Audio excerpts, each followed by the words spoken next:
میرا شوہر جب بھی میرے ساتھ ہم بستری کرتا تو میری نند کو بے ہوشی کا دورہ پڑ جاتا۔ یہ بڑا عجیب اتفاق تھا۔ میں بہت حیران تھی کہ شوہر جیسے ہی میرے پاس آتا نند کو کیسے پتہ چل جاتا ہے اور میری نند ایسا کیوں کرتی تھی۔ وجہ جان کر آپ کے رونگٹے کھڑے ہو جائیں گے۔ مستقبل کے سہانے خواب اپنی آنکھوں میں سجائے میں عظیم کی دلہن بن کر اس گھر میں آ گئی تھی، لیکن میرے سارے خواب چکنا چور ہو کر رہ گئے جب عظیم میرا گھونگھٹ اٹھانے کے بعد محبت بھری باتوں سے میرے کانوں میں کہی کہ اچانک کمرے کے باہر سے عجیب سا شور بلند ہونے لگا۔ عظیم سمیت میں بھی پریشان ہو گئی۔ عظیم مجھے کمرے میں تنہا چھوڑ کر باہر لاؤنج کی طرف بھاگے۔ میں تو باہر نہ گئی، میں نئی نویلی دلہن تھی۔ دوسرا یہاں کسی کو نہیں جانتی تھی سوائے اپنی ساس کے۔ عظیم کو بھی آج ہی میں نے روبرو دیکھا تھا، ورنہ ان کی تصویر ہی دیکھی تھی۔ بس اب تک میں وہاں بیٹھ کر عظیم کا انتظار کرنے لگی، لیکن پتہ چلا کہ میری نند کو بے ہوشی کا دورہ پڑا ہے اور عظیم اسے ہسپتال لے کر گئے ہیں۔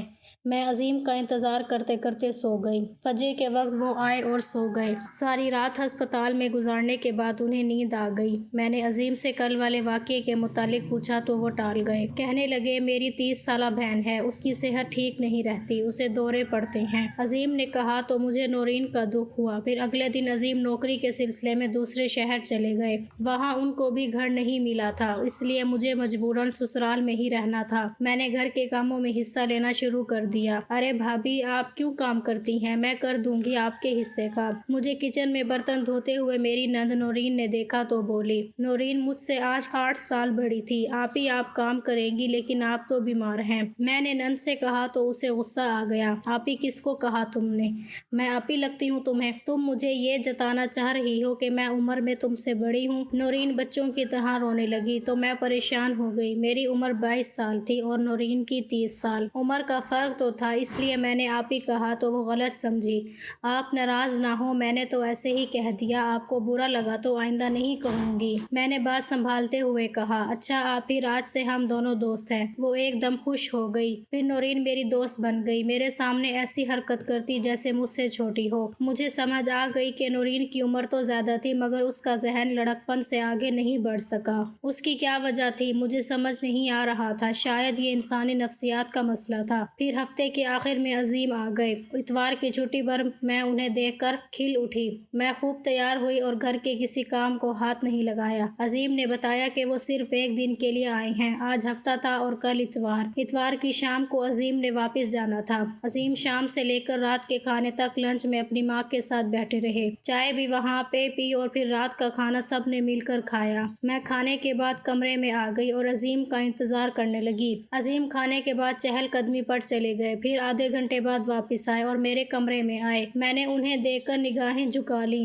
وہ میرے قریب آ کر بیٹھ گئے اور مجھ سے باتیں کرنے لگے، میرے حسن کی تعریف کرنے لگے۔ جانتی ہو مہرو، جب میں نے تمہیں پہلی مرتبہ دیکھا تھا تو مجھے تم سے پہلی نظر میں ہی محبت ہو گئی تھی۔ عظیم نے میرے ہاتھوں میں لال رنگ کی چوڑیاں پہناتے ہوئے کہا جو وہ میرے لیے لائے تھے۔ آج میں بہت خوش ہوئی۔ ہم باتیں کر رہے تھے کہ پھر سے باہر سے ویسا ہی شور بلند ہوا۔ اس بار عظیم کے پیچھے میں بھی باہر بھاگی کیونکہ اب میری جھجک ختم ہو گئی تھی۔ گھر والوں کے ساتھ ہفتہ گزارنے کے بعد میں نے دیکھا سب نورین کے کمرے کے گرد جمع ہیں۔ ہم اندر داخل ہوئے تو نورین بے ہوش پڑی ہوئی تھی۔ نیچے فرش پر عظیم نے اسے اٹھایا اور فوراً ڈاکٹر کے پاس لے گئے۔ میں نورین کے لیے پریشان بھی تھی اور عظیم کے اس طرح جانے سے اداس بھی، مگر پھر بھی نورین کے لیے دعا کرنے لگی کیونکہ اس ہفتے میں اس نے میرا بہت خیال رکھا تھا۔ میری باقی جیٹھانی اور دیورانی کے مقابلے میں وہ ہر کام میں میرا ہاتھ بٹاتی تھی۔ اس بار عظیم پہلے سے جلد واپس آ گئی لیکن وہ نورین کے سرہانے ہی بیٹھے رہے، پھر صبح کی نماز پڑھ کر سو گئے۔ میں اداس ہو گئی تھی۔ عظیم دوپہر میں جاگے اور پھر بولے کہ اب ان کے جانے کا وقت ہو گیا ہے، انہیں جانا ہے۔ یہ کہہ کر وہ پھر سے دوسرے شہر چلے گئے، یعنی پھر سے ایک ہفتہ مجھے عظیم کے بغیر رہنا تھا۔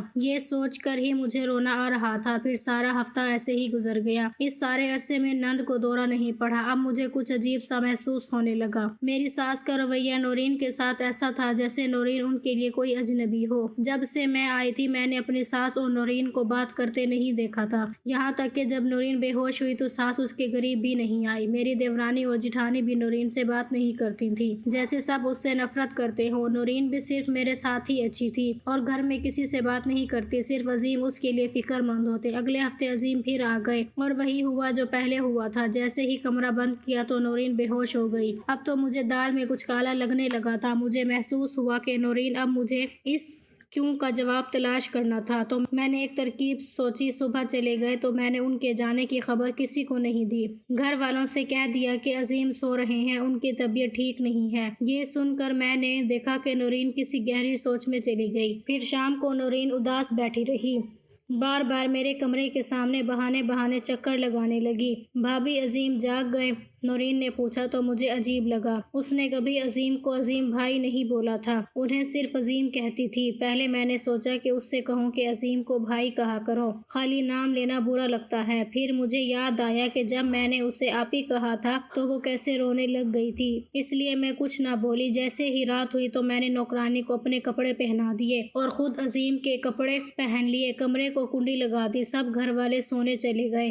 میں نے نوکرانی کو موٹی رقم دی تھی اس ڈرامے کے لیے۔ تھوڑی دیر بعد مجھے محسوس ہوا کہ کوئی ہمیں دیکھ رہا ہے، مگر کہاں سے؟ مجھے محسوس ہوا کہ کمرے کی دیوار، جو کہ نورین کے کمرے کی دیوار سے ملی ہوئی تھی، وہاں کوئی پینٹنگ لگی ہوئی تھی۔ مجھے محسوس ہوا کہ اس پینٹنگ میں کوئی حرکت ہوئی ہے۔ مجھے سمجھ نہیں آئی، ایسا لگا وہاں کوئی چھپکلی تھی۔ میرے ذہن میں دھماکہ ہوا۔ میں فوراً نورین کے کمرے کی جانب بھاگی۔ میں نے نورین کو ہاتھ سے کھینچ کر اس کے کمرے سے باہر نکالا، اس کے کمرے کی تلاشی لینے لگی۔ نورین برے طریقے سے دروازہ پیٹنے لگی، مگر میں نے نورین کی ایک بات نہ سنی۔ کمرے میں مجھے کچھ نہیں ملا، لیکن جیسے ہی میں نے غسل خانے کا دروازہ کھولا تو میری جان نکل گئی، کیونکہ وہاں اسے پینٹنگ کی پشت دکھائی دی جو میرے کمرے کی دیوار میں آویزاں تھی۔ میں نے پینٹنگ کی پشت کو سرکایا تو مجھے وہاں سے میرا کمرہ واضح طور پر نظر آنے لگا۔ میرا غصے سے برا حال ہو گیا، یعنی نورین مجھے اور عظیم کو چھپ چھپ کر یہاں سے دیکھتی ہیں۔ میں نے دروازہ کھول دیا اور نورین کو ایک زوردار تھپڑ مارا۔ شرم آنی چاہیے تمہیں، اپنے بھائی اور بھابھی کے کمرے میں اس طرح چوری چھپے جھانکتے ہوئے، میں نے غصے سے کہا۔ بھابھی میری بات سنیں پلیز، ایک منٹ۔ نورین نے مجھے اپنے کمرے کے اندر کیا اور کنڈی لگا دی۔ میں ابھی عظیم کو فون کر کے سب بتاتی ہوں۔ میں نے فوراً عظیم کا نمبر ملانا شروع کیا تو نورین نے میرے ہاتھ سے فون چھین لیا۔ تم پہلے میری بات سن لو، عظیم سے کچھ مت کہنا ورنہ وہ مجھے گھر سے نکال دیں گے۔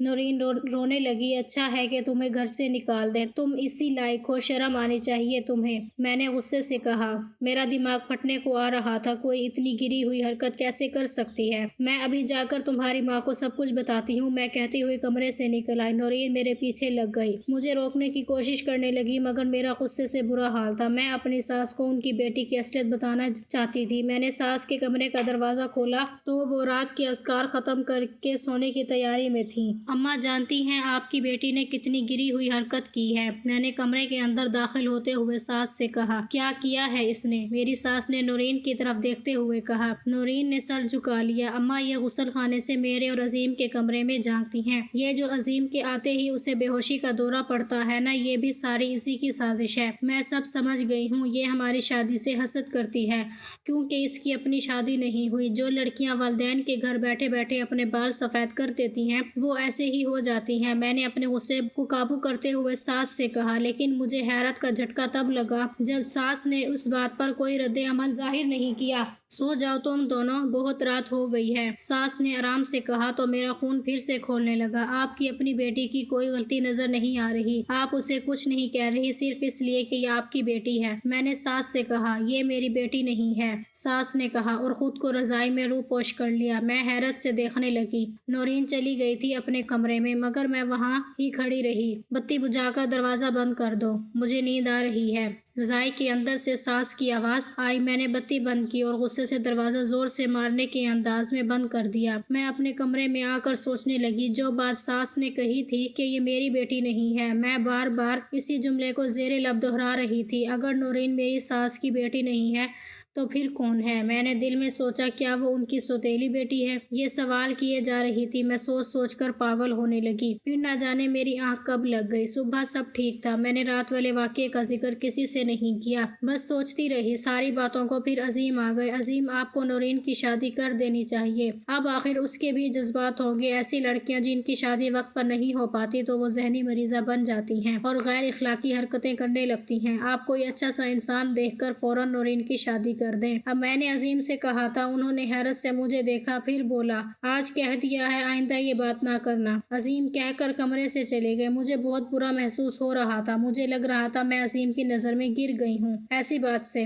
میں نے فیصلہ کیا کہ عظیم کو سب سچ بتا دوں گی، ورنہ وہ مجھے ہی غلط سمجھتے رہیں گے۔ میں ذہنی مریضہ بنتی جا رہی تھی، اس گھر کا ماحول اب میری سمجھ سے باہر تھا۔ اس مرتبہ نورین نے کوئی تماشا نہیں کیا، آنے پر تھوڑی آرام دہ ہو گئی۔ پھر مجھے عظیم کی یہ بات پریشان کر رہی تھی کہ انہوں نے نورین کی شادی کی بات پر ایسا رد عمل کیوں ظاہر کیا تھا۔ آخر پھر بھی مجھے نورین سے ہمدردی ہو رہی تھی۔ میں سمجھ سکتی تھی کہ وقت پر شادی نہ ہونے کی وجہ سے ایک لڑکی کی کیسی حالت ہوتی ہے۔ میں نے اپنی ساس سے اس معاملے میں بات کرنے کی ٹھان لی۔ اماں، آپ کو اب نورین کی شادی کے متعلق سوچنا چاہیے، میں نے ساس سے کہا تو انہوں نے عجیب نظروں سے مجھے دیکھا۔ یہ ممکن نہیں ہے، میری ساس نے مختصر سا جواب دیا اور پھر سے تسبیح پڑھنے میں مصروف ہو گئی۔ مجھے غصہ آنے لگا تھا سب پر۔ کیوں ممکن نہیں ہے؟ کیا آپ دیکھ نہیں رہی کہ شادی نہ ہونے کی وجہ سے آپ کی بیٹی ذہنی مریضہ بن گئی ہے؟ میں نے کہا، وہ میری بیٹی نہیں ہے، میں نے پہلے بھی تم سے کہا تھا۔ ساس نے آرام سے کہا، لیکن میں نے تو یہی سنا ہے کہ وہ آپ کی بیٹی ہے۔ میں نے کہا، وہ میری بیٹی جیسی ہے، میں نے اسے بچپن سے پالا ہے۔ میری ساس کے اس انکشاف پر میں حیران ہو گئی۔ پھر کس کی بیٹی ہے نورین؟ میں نے پوچھا۔ مجھ سے زیادہ سوالات نہ کرو، مجھے اذکار کرنے دو، میری ساس نے کہا۔ اگلے ہفتے عظیم نے کہا کہ انہیں گھر مل گیا ہے اور وہ مجھے ساتھ لینے آئے ہیں۔ یہ سن کر میں خوش ہو گئی، مگر میری خوشی اس وقت پریشانی میں بدل گئی جب عظیم نے نورین سے کہا کہ اپنا سامان باندھے، وہ بھی ہمارے ساتھ جائے گی۔ نورین نے ایک نظر مجھے دیکھا اور اپنے کمرے میں چلی گئی اور سامان پیک کرنے لگی۔ آپ ایسا نہیں کر سکتے، آپ نورین کو ساتھ لے کر نہیں جا سکتے، وہ میرا سکون تباہ کر دے گی اپنی حرکتوں سے، میں نے مزاحمت کرتے ہوئے کہا، لیکن عظیم نے میری ایک نہ سنی اور نورین کو بھی ساتھ لے آئے۔ خیر، میں نے صبر کرنے میں عافیت جانی اور زندگی پھر سے رواں دواں تھی، مگر پھر سے نورین نے یہاں آ کر بیماری کے ڈرامے شروع کر دیے۔ کبھی بخار چڑھا لیتی تو کبھی ڈپریشن میں عاجز آ گئی تھی۔ اب نورین کے ایک دن عظیم اس کے سرہانے بیٹھے رہے۔ میں رات میں بار بار اٹھ کر دیکھ رہی تھی، لیکن عظیم اس کے سرہانے سے اٹھنے کو تیار ہی نہیں تھے۔ عظیم، آپ جانتے ہیں کہ نورین آپ کی سگی بہن نہیں ہے، آپ کی ماں نے اسے صرف پالا ہے، اس لیے آپ اس کے لیے محرم نہیں ہیں، میں نے صبح عظیم سے صاف کہہ دیا۔ جانتا ہوں، مختصر جواب دیا اور آفس چلے گئے۔ میرا سر چکرانے لگا جب عظیم جانتے ہیں کہ نورین ان کی بہن نہیں ہے تو ساری رات اس کے سرہانے کیوں بیٹھے رہے۔ میں نے فیصلہ کر لیا تھا کہ اب نورین کو اپنے گھر سے چلتا کر دوں گی۔ میں نے کمرے میں جھانکنے والی بات عظیم کو بتانے کا فیصلہ کر لیا تھا۔ پہلے میں نے نہیں بتایا کیونکہ میں سمجھتی تھی کہ نورین عظیم کی سگی بہن ہے کہ ان کو برا نہ لگ جائے، لیکن اب یہ نورین میرے گلے کی ہڈی بنتی جا رہی تھی، جو نہ اگلی جا رہی تھی نہ نگلی جا رہی تھی۔ شام کو عظیم آفس سے گھر آئے تو میں نے اس رات والا واقعہ ان کے گوش گزار کر دیا۔ وہ غصے سے کھڑے ہوئے اور نورین کے پاس گئے۔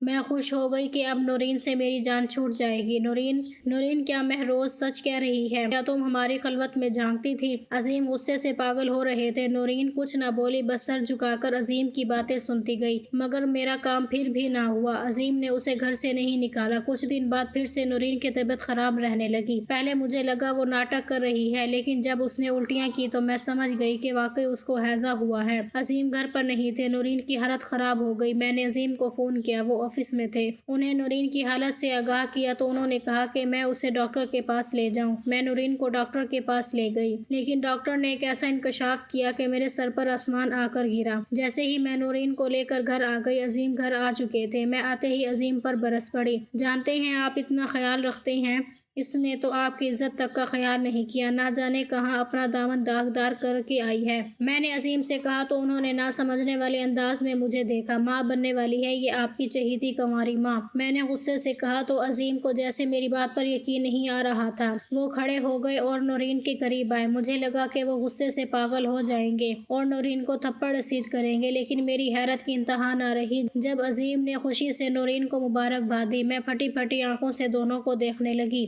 یہ سب کیا ہو رہا تھا، میں سوچ کر پاگل ہوئے جا رہی تھی۔ عظیم اور نورین خوشی سے رونے لگے۔ آپ بجائے غصہ کرنے کے اسے مبارکباد دے رہے ہیں، اس نے آپ کے خاندان کی عزت مٹی میں ملا دی، نہ جانے کس کا بچہ ہے یہ، میں نے غصے سے کہا تو عظیم بولے، یہ میرا بچہ ہے اور نورین میری بیوی ہے۔ عظیم کی اس بات پر میری آنکھوں کے سامنے اندھیرا چھا گیا۔ اگلے ہی پل میں ہوش آیا تو میں اپنے کمرے میں تھی، مجھے ڈرپ لگا ہوا تھا۔ عظیم میرے سرہانے بیٹھے تھے۔ میں نے منہ دوسری طرف پھیر لیا۔ میں سب بتاتا ہوں تم کو مہرو، عظیم نے کہا اور اپنی بات شروع کی۔ نورین میری خالہ کی بیٹی ہے۔ خالہ نورین کو جنم دیتے وقت فوت ہو گئی تھی۔ میری امی نے نورین کی پرورش کی، پھر ہم دونوں کو محبت ہو گئی۔ ہمارا سادگی سے نکاح ہوا کیونکہ ابا بیمار تھے ان دنوں، اور انہوں نے مرنے سے پہلے ہمارے نکاح کی خواہش ظاہر کی، لیکن 10 سال سے نورین ماں نہیں بن سکی تو وہ ذہنی مریضہ ہو گئی۔ اسے آئے دن غشی کے دورے پڑنے لگے۔ اولاد کے حصول کے لیے میں نے تم سے شادی کی، اپنا اور نورین کا رشتہ تم سے چھپایا کیونکہ نورین نے ایسا کرنے کو کہا تھا۔ اب قدرت ہم پر مہربان ہو گئی ہے۔ عظیم بولتے جا رہے تھے، میرا ہر عضو کان بن چکا تھا۔ تم سے شادی کے وقت نورین نے ہم سب گھر والوں کو قسم دی کہ میں اس رشتے کے متعلق تم کو نہ بتاؤں۔ وہ نیم پاگل ہو گئی تھی ٹینشن میں، اسی لیے ہم سب نے اس کی بات مان لی، پر اب اللہ نے کرم کیا تو یہ بات ظاہر ہو گئی۔ دیکھو مہرو بن ماں باپ کی بچی تھی، اس نے بہت دکھ دیکھے ہیں، میری دوسری شادی کی قربانی بھی دی ہے، اب تم اس کا وجود قبول کر لو۔ مہرو نورین بری نہیں ہے، اس نے اب تک تمہارا کتنا خیال رکھا ہے، تم بھی انسانیت دکھا کر اسے قبول کر لو۔ عظیم نے آرام سے سمجھایا، پھر نورین بھی آ گئی۔ مہرو صرف میں ہی نہیں، تم بھی ماں بننے والی ہو۔ میں تو بانجھ تھی 10 سال سے، لیکن اللہ مہربان ہو گیا، پر تم کو بھی یہ نعمت ملنے والی ہے اب، نورین نے کہا تو میرا دل اسی وقت نرم ہو گیا۔ میں نے نورین کو قبول کر لیا اور اسی کو اللہ کی رضا سمجھا۔ سچ کہا تھا عظیم نے، نورین نے واقعی بہت دکھ دیکھے تھے اور آزمائشیں جھیلی تھیں، لیکن اب غم کے کالے بادل چھٹ چکے تھے۔ 10 سال کے طویل انتظار کے بعد نورین کو اولاد کی خوشی مل گئی۔ جب رب مہربان ہو گیا تھا تو میری کیا مجال تھی اس کے ساتھ برا کرتی۔ آج ہم اپنے بچوں سمیت اپنے گھر میں خوشگوار زندگی گزار رہے ہیں۔ اپنے شوہر کی ناجائز محبوبائیں برداشت کرنے سے بہتر ہے کہ عورتیں جائز بیوی کا وجود قبول کر لیں تو ایک بہترین اسلامی معاشرے کی بنیاد قائم ہو۔ آپ کو اگر یہ کہانی اچھی لگی ہے تو اس ویڈیو کو لائک کیجیے اور اس طرح کی مزید کہانیاں سننے کے لیے ہمارے چینل کو ضرور سبسکرائب کیجیے۔ کہانی سننے کا شکریہ۔ آپ سے ملاقات ہوگی اگلی ویڈیو میں، تب تک کے لیے اللہ حافظ۔